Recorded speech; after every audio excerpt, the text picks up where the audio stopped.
제목입니다. 시작. 최고의 법, 최고의 법. 오늘 본문은 인간 차별의 부당함에 대해서 말하는 마지막 부분입니다. 인간 차별이라는 것, 이 차별이라는 것은 신자의 만남 전반에서 허용될 수 없는 일이라는 얘기입니다. 특별히 영광의 주 예수 그리스도를 믿는 사람이라면 언제 어디서든지 사람을 차별해서는 안 되는 겁니다. 특별히 더 이 예배의 자리에서는 더욱더 행해서는 안 될 극악한 범죄 행위가 차별이라는 거죠. 우리가 지난 시간 5절부터의 내용도 봤을 때 야고보가 가난한 사람을 무시하는 것은 하나님이 그들을 선택하신 섭리를 생각하지 않는 거다라는 말씀을 드렸어요. 그러면서 부자가 우리를 핍박하고 있는 현실을 고려하지 못한 것 아니냐라는 지적의 말을 했었죠. 약속하신 나라를 유업으로 받을 상속자는 괄시하고 압제와 회방을 일삼는 그런 핍박자만을 우대하는 그런 모순이 어디 있느냐라는 지적이 지난 시간의 말씀이었어요. 오늘 본문은 바로 인간 차별과 이웃사랑을 예리하게 대조시키고 있습니다. 이웃사랑은 뭐냐? 최고의 법이라는 거예요.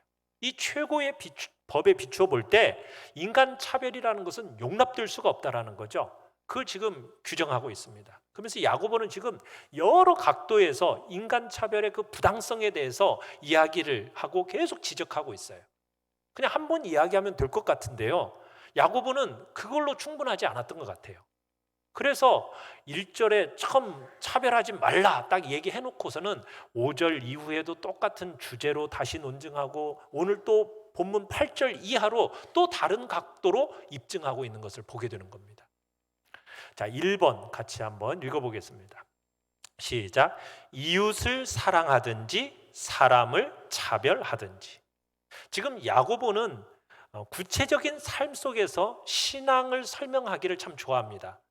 그래서 우리가 지난 1장 27절에서 보는 것처럼 환난 중에 있는 고아와 과부를 떠나서는 참된 경건을 이야기할 수 없다라는 이야기할 수 없다라고 믿는 것을 보게 돼요. 그러니까 고통받고 있는 고아와 과부와 아무 관련 없는 신앙생활이라는 것은 있을 수가 없다라는 거죠. 그러니까 처참한 현실에 아무런 의미가 되지 않는 신앙생활이 무슨 소용이 있는 거냐? 지금 그 얘기를 합니다. 그래서 주님은 기독교가요, 그냥 우리들만의 잔치가 되기를 원하지 않으십니다. 신앙이라는 것은 우리가 하나님께 예배드리는 이 시간만 중요한 게 아니라는 거예요. 예배를 드린 후, 예배가 끝난 후에 서로 어떤 관계를 맺고 있느냐, 옆에 사람하고 내가 어떤 관계를 맺고 있느냐, 이게 중요하다라는 거예요. 우리가 지금 보이지 아니하는 하나님을 경배하는지 그걸 우리가 어떻게 할 수 있느냐고요? 바로 옆에 앉아있는 사람하고 내가 어떤 관계를 맺고 있는지, 그 맺어가는 것에 따라서 내가 보이지 않는 하나님을 경배하고 있는지를 판정할 수 있다는 얘기입니다. 눈에 보이는 형제는 괄시하면서 보이지 않는 하나님을 사랑한다? 이 말은 틀렸다라는 거죠. 그건 신앙 고백이 거짓이다라는 것을 판정한다라는 겁니다.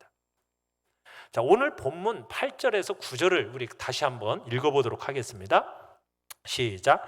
너희가 만일 성경에 기록된 대로 내 이웃 사랑하기를 내 몸과 같이 하라 하신 최고의 법을 지키면 잘하는 것이거니와 만일 너희가 사람을 차별하여 대하면 죄를 짓는 것이니 율법이 너희를 범법자로 정죄하리라. 자, 여러분 8절 9절 말씀은 만일이라는 어떤 가정적인 상황 속에서 말을 하고 있습니다. 두 가지 상황을 지금 설정하고 있는 거예요. 여러분이 그리스도 예수의 은혜로 이웃을 사랑하든지 인간을 차별하고 있든지 둘 중에 하나라는 겁니다. 그러니까 여러분은 지금 분명히 둘 중에 하나 가운데 있는 거예요. 내가 이웃을 사랑하고 있는가 아니면 인간을 차별하고 있는가, 분명히 둘 중에 하나라는 거예요. 두 가지 상황 가운데 여러분은 어디에 속해 있는 것 같아요? 여기 계신 분들은 다 이웃을 사랑하고 계시는 분들이잖아요. 그죠? 차별하고 있는 사람은 없는 걸로 믿어요. 여러분, 신앙이라는 것은 여러분을 하나님의 은혜로 이웃을 사랑할 수 있는 자리에 옮겼든지, 아직도 사람을 세상 기준으로 여러분 대하는 자리에 있든지, 지금 둘 중에 하나에 여러분이 속해 있다는 말입니다. 그러니까 옛사람은 사람을 대할 적에 어떤 식으로 대합니까? 늘 세상적인 배경을 가지고 판단을 해요. 저 사람이 어디서 왔는지 그 과거를 가지고 판단하기를 좋아하는 거예요. 그래서 우리가 자꾸 묻는 게 뭐예요? 고향이 어디예요? 그래서 동향을 자꾸 찾아요. 그리고 어느 학교 나왔어요? 하면서 동문을 자꾸 찾고요. 어디 종씨예요? 종씨가 어떻게 돼? 하면서 자꾸 종씨, 이런 것을 가지고 이런 걸 중요하게 생각을 해요. 그러나 이건 옛사람들의 모습이라는 거예요. 새로운 사람은 미래를 가지고 판단한다는 거죠. 어디서 왔는지보다도 어디로 가는지가 중요하다는 거예요. 이것에 대해서, 이 문제에 대해서 아주 명쾌하게 선을 그어줬던 한 사람이 있습니다. 그 사람은 매튜 헨리라는 주석가인데요. 이 매튜 헨리라는 분이 주석서를 창세기부터 요한계시록까지 썼는데, 이분이 쓴 주석이 오늘날 300여 년 전에 쓰여졌는데도 불구하고 오늘날 우리에게 참으로 영적인 통찰력을 주고 있어요. 그런데 이 매튜 헨리의 어머니가 처녀 때 아버지에게 결혼할 남자를 소개하려고 데리고 왔어요. 이제 소개를 하는데, 그 사람은 필립 헨리라는 사람이었어요. 그래서 그 사람하고 결혼하겠다고 하니까 아버지가 묻는 거죠. 야, 그 사람은 어디 사람이냐? 어디서 왔어? 출신이 어디야? 뭐 이런 식으로 묻는 거예요. 그러니까 이 매튜 헨리의 어머니가, 저는 필립이 어디서 왔는지가 중요하다고 생각하지 않고 별로 거기엔 관심이 없어요. 이 필립이 어디로 가는지, 그리고 그 목표가 같기 때문에 저는 그 사람과 결혼하고 싶은 거예요. 이렇게 대답했다라는 거예요. 자, 그런 어머니 밑에서 자란 매튜 헨리라는 정말 훌륭한 목사님과 주석가가 태어났고, 그리고 자랐다라는 것은 이상한 일이 아니겠죠. 여러분은 어떠세요? 무엇으로 사람을 판단하고 자꾸 평가하려고 하십니까? 문벌이 좋은지, 특별히 학벌이 좋은지, 뭘 가지고 있는 것은 많은지 적은지, 혹시 이런 걸 가지고 판단하지는 않으세요? 그리스도인은요, 더 이상 이런 것을 가지고 판단하는 사람이 아닙니다. 세상 사람들은 모두 다 그런 것을 가지고 다른 사람을 판단해요. 다만 정도와 방법에 따라서 차이가 있을 뿐이지 다 판단을 해요. 좀 차이가 어떻게 납니까? 좀 배우지 못한 사람은 그걸 노골적으로 막 얘기해줘. 부자들한테 가서는 노골적으로 아부하고, 또 자기보다 좀 못한 사람은 노골적으로 무시를 해요. 그런데 배웠다고 하는 사람들은 어떤 식으로 얘기합니까? 좀 방법이 좀 세련될 뿐이에요. 자신이 좀 지성인이라는 생각을 가지고 좀 어떻게 표시 나지 않게 무시하고, 그 마음속에는 근본적으로 무시하는 마음이 가득한 거죠. 차별의 방법이 다를 뿐이지 무시하는 방법은 마찬가지라는 거예요. 무시는 마찬가지라는 거예요. 옛날이나 지금이나 세상 사람들은 다 갈라져 있어요. 직업이 뭔지, 어디까지 공부했는지, 얼마나 가졌는지, 가문이 뭔지, 자꾸 이런 걸 가지고 사람들은 자꾸 갈라놔요. 여러분, 그러나 우리 믿는 그리스도인들은 그러지 않아야 됩니다. 우리 믿는 그리스도인들은 예수님을 믿음으로 말미암아 한 피바다 한 형제 된 형제 자매들이에요. 그러면은 우리는 하나 된 형제 자매라는 인식 가운데 이제는 서로에 대한 차별이 있을 수가 없고 구분이 있을 수가 없다라는 얘기예요. 갈라치기를 해서는 안 된다는 거예요. 손양원 목사님의 큰딸이 이런 간증을 했어요. 어느 날 소록도에 갔는데 어떤 나병 환자 집사님이 집사님을 만나게 됐대요. 그러더니 그분이 자기에게 이런 말을 해주더라는 거예요. 제가 손양원 목사님하고 함께 길을 가고 있었는데 길을 가다가 신발이 벗겨졌어요. 나병 환자들은요, 발가락이 완전하지 못하기 때문에 신발이 잘 벗겨지거든요. 제 신발이 돌부리에 걸려서 저 멀리 날아가니까 이 손 목사님이 막 달려가시더니 그 신발을 주워다가 제 발에다가 신겨줬어요. 그러니까 이 목사님은 나병 환자라고 해서 차별하지 않았던 거예요. 그러니까 나병 환자인 집사님은 이 손 목사님께로부터 받은 그 차별 대우를 받지 않은 그 마음과 자기가 받은 그 큰 사랑을 평생 잊지 못하고 그 손 목사님의 딸에게 꼭 얘기해 주고 싶었던 거죠. 그래서 그 얘기를 했다라는 거예요. 사랑하는 성도 여러분, 우리 그리스도인에게 있어서는 차별이란 있을 수가 없다라는 것이 야고보의 얘기예요. 자, 그러면 2번을 같이 한번 읽어보겠습니다. 2번 시작. 최고의 법을 지킬 수 있는 유일한 백성. 여러분, 사람의 겉모습만 가지고 대한다면요, 이것은 뭐냐? 최고의 법을 어기는 거라는 거예요.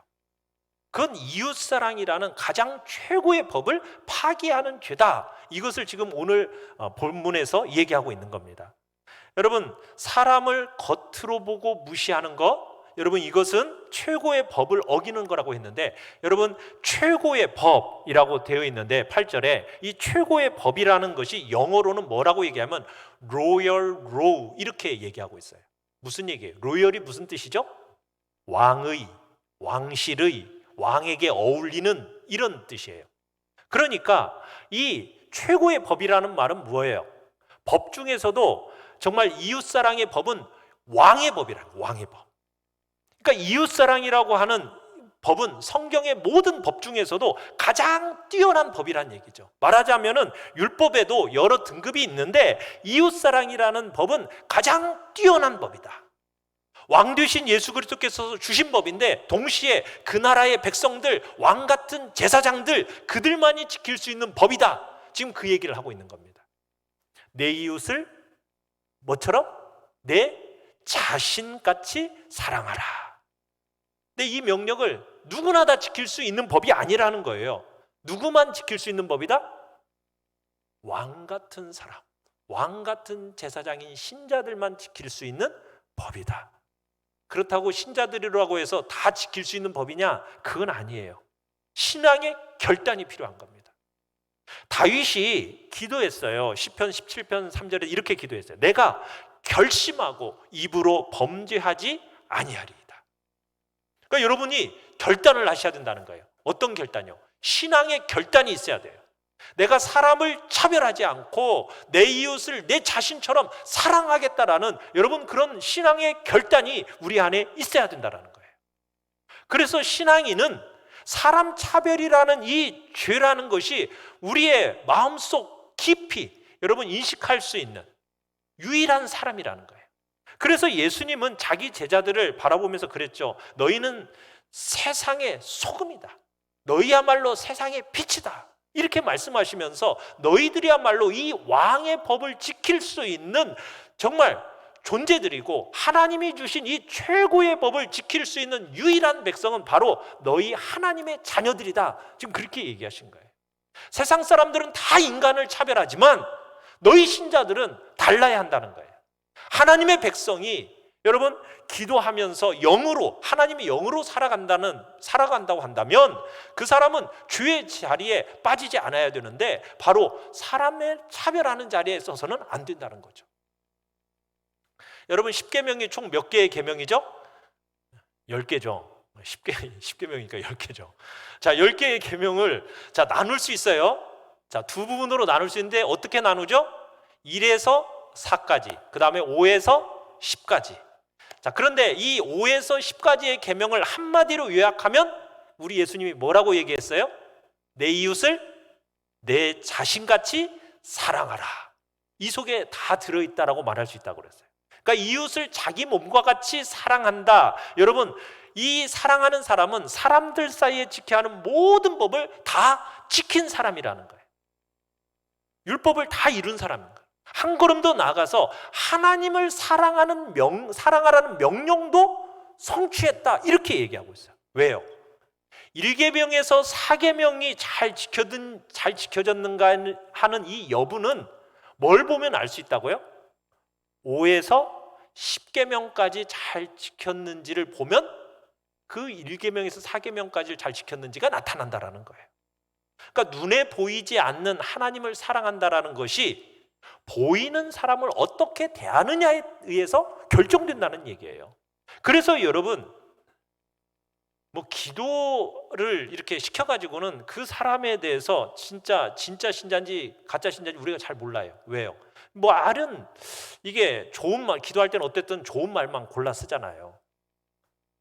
언제 그 사람이 진짜가 드러날까요? 화가 났을 때. 화가 났을 때 자녀들을 향해서 어떤 말을 보이는가, 이게 중요해요. 뭐 남의 이야기가 남의 아이도 아니고 자기 아이한테 어떻게 말하는지를 보면 그 사람의 신앙을 알 수 있다는 거예요.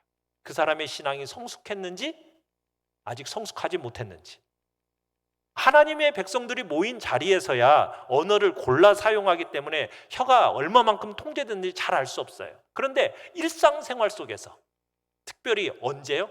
여러분의 마음속에 막 분노가 일어났을 때 어떤 말이 툭 튀어나오느냐, 그것에 의해서 그 사람의 경건의 여부가 결정되는 거예요.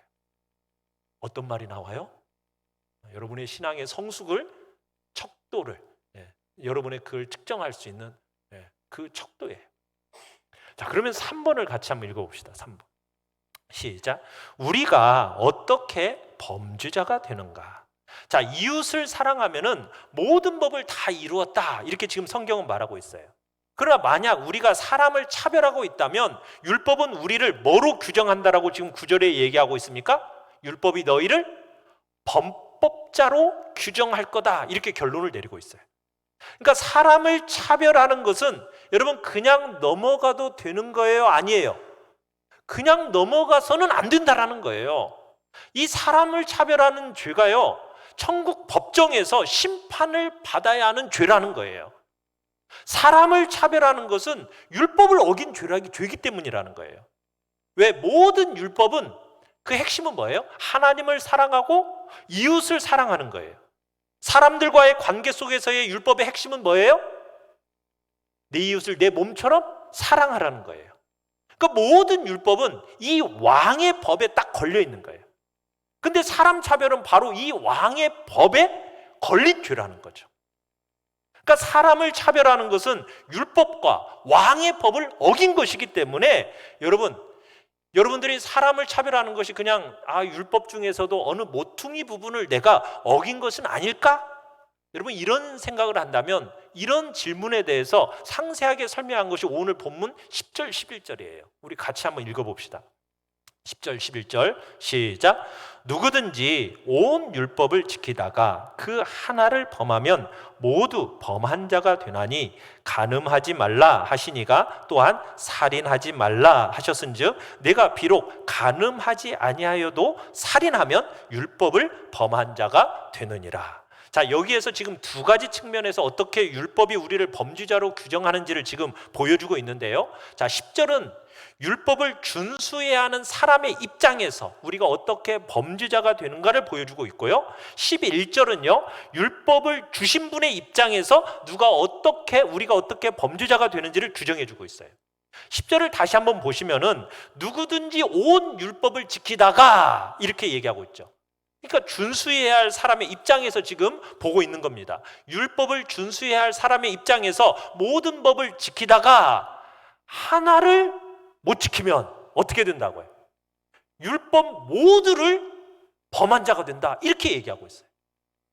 그러니까 율법이라는 것은요, 통째로 움직이는 법이에요. 율법을 지키는 것은 학교 시험처럼 어느 정도 점수만 받으면 입학하고 어느 정도 좀 점수 좀 잘 받으면 장학금 받고, 여러분 이런 것과 같지 않다라는 거예요. 율법은 하나만 어겨도 뭐다? 전체를 어긴 것과 같다, 이렇게 얘기하고 있어요. 그러니까 율법이라는 것은 크게 여기든 작게 어기든 여러분 모두 죄를 짓는 것이라는 거예요. 율법을 어긴 죄 중에서는 큰 죄도 있고 작은 죄도 있겠죠. 이런 죄도 있지 않습니까? 여러분 이웃집에 벤츠를 타고 다니는 사람이 있는데 그 벤츠차를 보니까 굉장히 탐이 나. 탐나는 게 죄예요, 아니에요? 죄예요. 마지막 10계명의 마지막에 뭐 하라고 그랬어요? 탐내지 말라고 그랬잖아요. 그게 죄란 말이에요. 자, 그런데 그 벤츠를 내가 훔쳐버렸어. 그 훔친 죄도 죄죠. 근데 좀 차원이 다르죠. 탐낸 거하고 훔친 거하고. 근데 그 벤츠차를 가고 내가 좀 미워하는 사람인데 원수를 쳐 죽여버렸어요. 그러면 그 죄는 더 차원이 다르죠. 그런데 마음으로 벤츠를 탐낸 죄나 그 벤츠를 훔친 죄나 율법을 어긴 것에 있어서는 똑같아요, 달라요? 똑같이 어긴 죄라는 거예요. 율법을 크게 어겼든지 작게 어겼든지 율법을 어긴 건 사실이라는 거예요. 하나님께 불순종했다라는 거예요. 여러분들이 어린 시절에 동그라미 하나 이렇게 땅바닥에다 그려놓고서는 거기 안에 들어갔다가 이제 서로 막 둥근 선 밖으로 밀려나면 순례가 되는 거야 하고서 막 밀어내는 놀이 한번 생각해 봐요. 여러분, 어느 쪽으로 나가는가가 중요한 거예요? 선 밖으로 나가는 것이 중요한 거예요? 어떤 쪽으로 나가는가 이건 중요한 게 아니죠. 선 밖으로 나가기만 하면 무조건 순례가 되는 거잖아요. 마찬가지예요. 그런 의미에서 여러분 어느 율법을 어겨도 여러분 탐내기만 했어도 그는 여러분은 율법을 어긴 자로 규정된다라는 거예요. 법을 어긴 자로 낙인이 찍혀지는 거예요. 여러분이 어떤 사람에게 잘했지만은 여러분이 잘한 그것 때문에 또 다른 사람에게 잘못한 것이 있다. 여러분 그러면 그것이 용서가 될까요? 안 될까요? 그건 용서 안 된다는 거예요. 여러분 교통법규를 100번 잘 지켰어요. 그러다 딱 한 번 과속했네. 그러면 그 과속한 것에 대해서 벌금이 나와야 안 나와요? 벌금이 나와요. 오늘 10절 말씀이 그 내용이에요.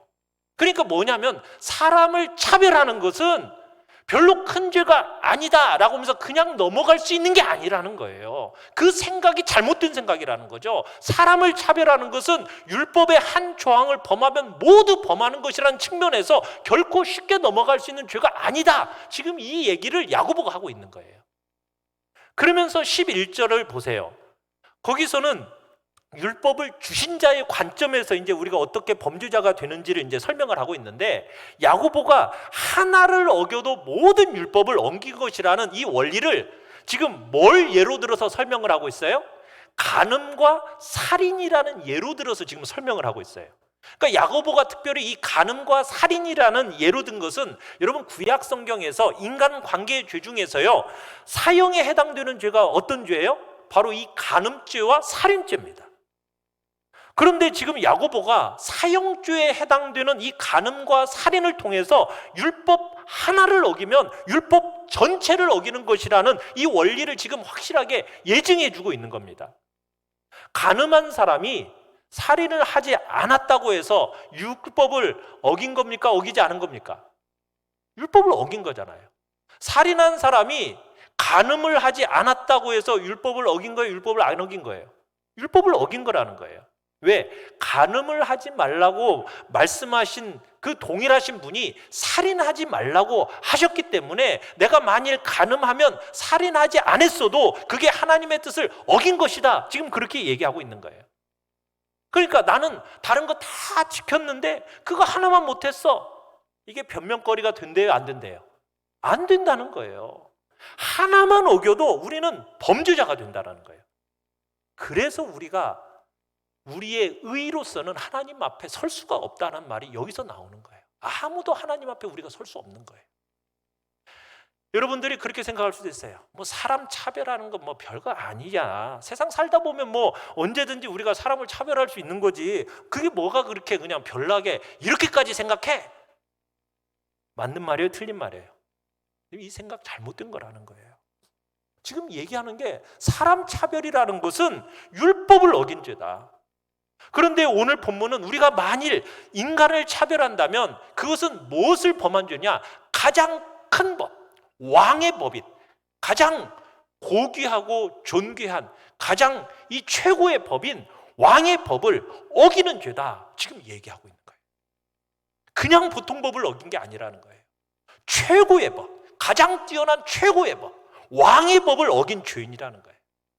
흔히 습관적으로 짓는 인간차별의 죄에서 지금 성도들을 구출해내려고 야고보가 지금 어떤 심정을 가지고 지금 이 이야기를 하는지를 여러분들이 지금 들으셔야 돼요.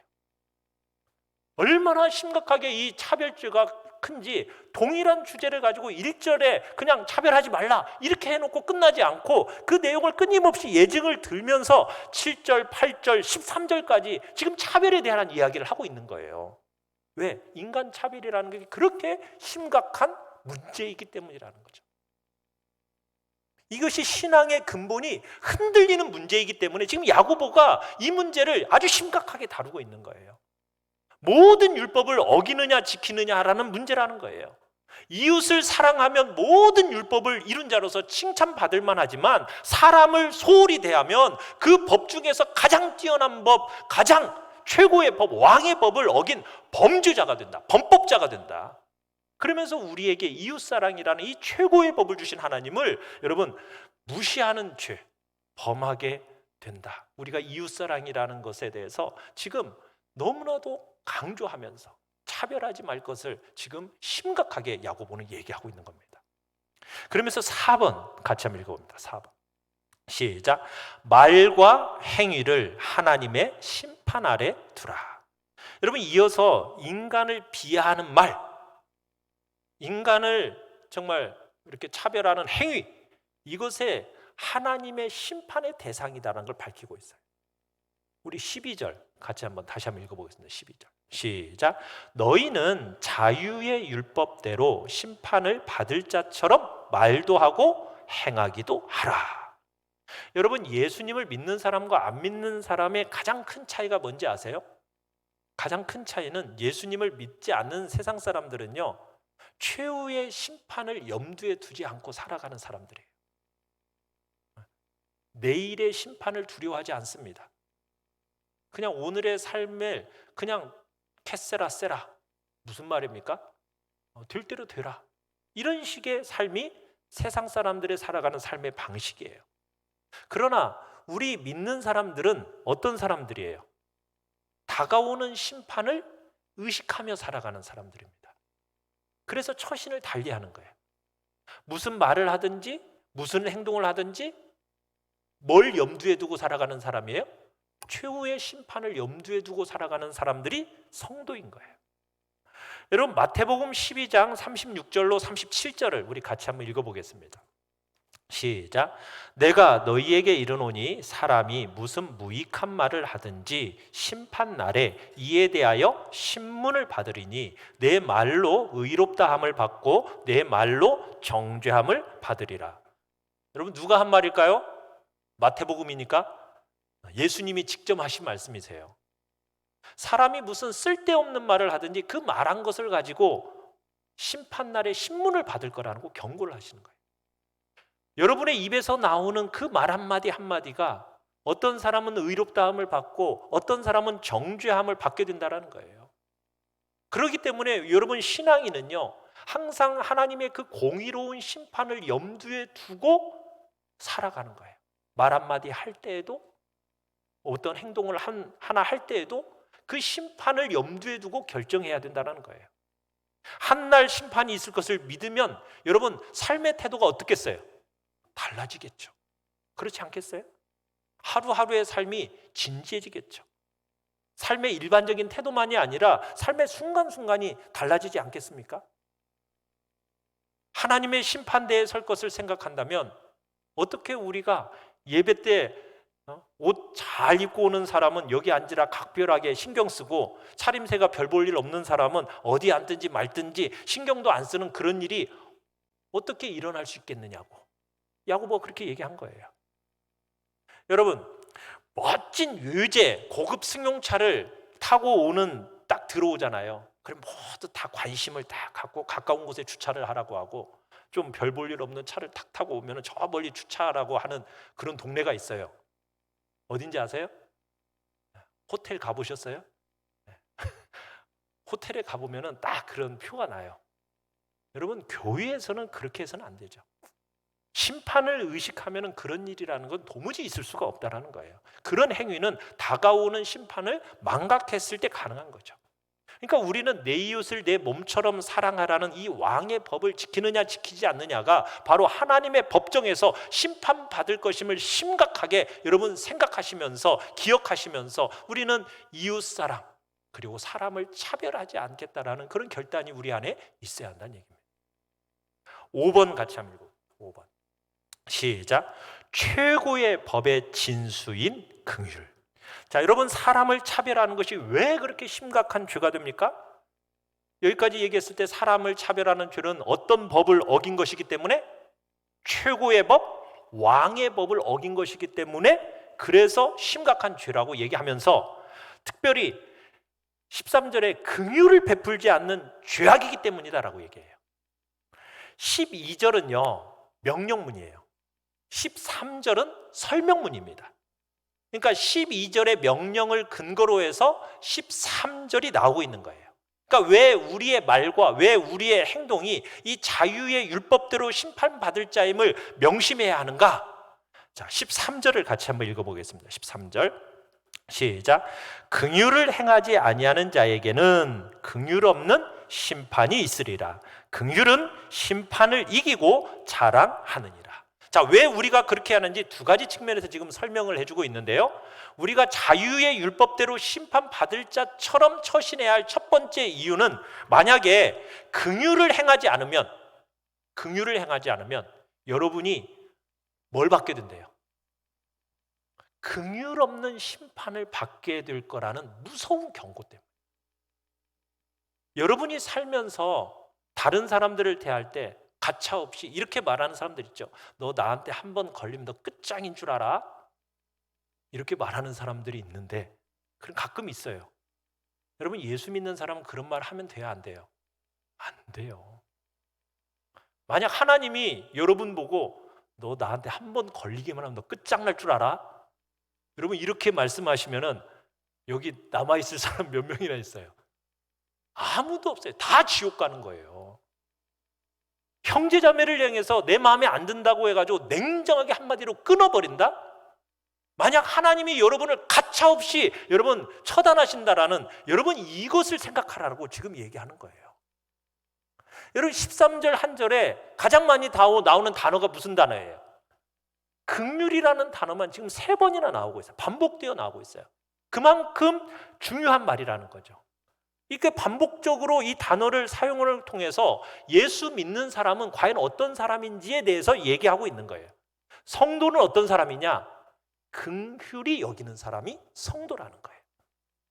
성도는 하나님이 나를 긍휼히 여기시지 않았더라면 내가 오늘 여기 있지 못했을 것이다라는 것을 뼈저리게 느끼고 눈물을 흘려본 사람, 그 사람이 성도라는 거예요. 그러다 보니까 내가 다른 사람을 향해서 가차없이 처단하지를 못하는 거예요. 냉혈인이 될 수가 없는 거예요. 그러지 않습니까? 그래서 우리 그리스도인들은 긍휼을 다른 사람들에게 나타내 보여줄 의무를 가지고 있는 사람들인 거예요. 내가 하나님께로부터 긍휼을 받은 존재이기 때문에 우리는 교회에서 은혜로 만났잖아요. 그러니까 서로 있는 그대로 받아줄 수 있는 공동체가 되어야 한다는 얘기입니다. 긍휼이라는 것은 왕의 법의 진수예요. 긍휼은 실제 삶 속에서 다른 사람을 향해서 보여주는 사랑입니다. 긍휼이라는 것은 사랑할 만한 가치가 있기 때문에 사랑하는 게 아니에요. 긍휼이라는 것은 사랑할 만한 가치가 없는데도 불구하고 여러분, 사랑하는 것이 긍휼이라는 거예요. 우리의 근거가 다른 사람들이 행동하는 그 근거를 가지고 긍휼을 베푸는 것은, 여러분, 그것은 긍휼이 아니죠. 그가 하는 짓을 보면 도무지 사랑할 수 없지만 그 사람 역시 하나님의 형상대로 지음받은 인생인 줄 알고 그러니까 사랑하는 거예요. 이게 긍휼이죠. 우리는 다른 성도들을 향해서 말하고 처신할 때 그래서 조심해야 되고 주의해야 되는 겁니다. 형제자매를 향해서 여러분 가혹한 말을 하는 것은 여러분 자신을 그런 가혹한 심판의 자리에다가 떨어뜨리는 거라는 것을 우리는 기억해야 돼요. 그렇기 때문에 우리는 자꾸 이해하는 마음으로 다가서야 돼요. 사랑하는 심정으로 돌아봐야 돼요. 그리스도 안에서 형제 자매가 되었다라는 이 사실 하나만으로 우리는 서로를 사랑해야 할 충분한 이유가 있는 것입니다. 그렇다고 해서 내가 행한 이 긍휼에 의해서 하나님이 나를 긍휼히 여기신다, 이런 말을 하는 건 아니에요. 이거 오해하지는 마세요. 오히려 이 말은 이런 뜻이에요. 너희가 받은 긍휼에 근거해서 남을 긍휼히 여기라, 이런 말이에요. 여러분이 하나님께로부터 받은 긍휼이 있잖아요. 그 긍휼에 근거해서 여러분이 긍휼을 베풀라라는 얘기가 바로 이 말씀인 거죠. 여러분, 이 말씀을 핵심은 결국 뭐냐면 하나님의 긍휼을 맛본 사람만이 결국 다른 사람을 긍휼히 여길 수 있다라는 말이 되는 거죠. 여러분은 하나님의 긍휼을 맛보셨습니까? 여러분이 그렇다면 여러분이 그 맛본 긍휼을 다른 사람에게 그 긍휼로서 베푸시길 바라요. 우리가 베푼 그 긍휼의 근거에서 우리가 심판을 받는다고 한다면 우리는 다 지옥에 떨어질 거예요. 그러나 하나님이 먼저 우리를 긍휼히 여겨주셨기 때문에 그 긍휼을 가지고 우리는 이제 옆 사람들을 긍휼히 여기는 겁니다. 우리가 자유의 율법대로 심판받을 자처럼 처시해야 할 두 번째 이유는 뭐냐면 13절 끝에 보시면 이렇게 되어 있죠. 긍휼은 심판을 이기고 자랑하기 때문이라는 거예요. 자신이 하나님의 긍휼이 대상인 자는 다른 사람을 긍휼히 여기게 돼 있어요. 자기가 지은 죄악 때문에, 자기가 받은 그 용서 때문에 눈물을 흘려본 사람은 자기가 하나님의 긍휼의 대상이 된 것 때문에, 여러분, 눈물을 흘려본 그 사람은 다른 사람을 볼 때도 불쌍히 여기게 되어 있다는 거예요. 다른 사람을 불쌍히 여기는 그 행동은 이미 여러분이 하나님의 그 진노의 심판에서 옮겨졌다라는 표시인 겁니다. 그러니까 여러분의 마음속에 저 사람을 바라보면서 내가 뭔가 불쌍히 여겨지고 긍휼한 마음이 생겼다라는 것은 내가 이제는 심판의 자리에서 어디로? 영생의 자리로 옮겨졌다라는 그 표시가 긍휼의 마음인 거예요.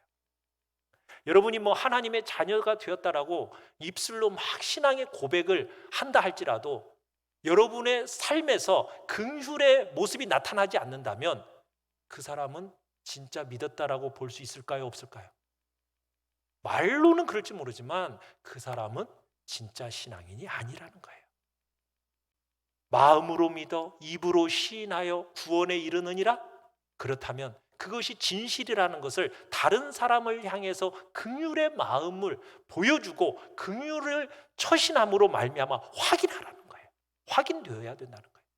다른 이에게 베풀어준 하나님의 긍휼이 바로 하나님의 심판을 이기고 자랑하게 한다 말씀하고 있는 것입니다. 사랑하는 성도 여러분, 우리의 삶 속에서 다른 사람을 불쌍히 여기고 계십니까? 그렇다면 여러분은 이미 어두움의 영역에 있지 않고 빛의 영역으로 옮겨진 증거라는 것을 믿으시길 바라요. 그런 사람에게는 하나님의 진노의 심판이 없습니다. 하늘 아버지의 그 자비하심처럼 그렇게 자비한 행동을 베푸는 자리에 우리 모두가 있기를 바랍니다. 사람을 차별함이 없이 우리 서로 사랑으로 연합한 하나 된 공동체라는 사실을 인정하고 우리가 긍휼히 여길 줄 아는 그런 모든 복된 백성들이 되시기를 간절히 축원합니다. 우리 시간 같이 찬양하며 기도합니다.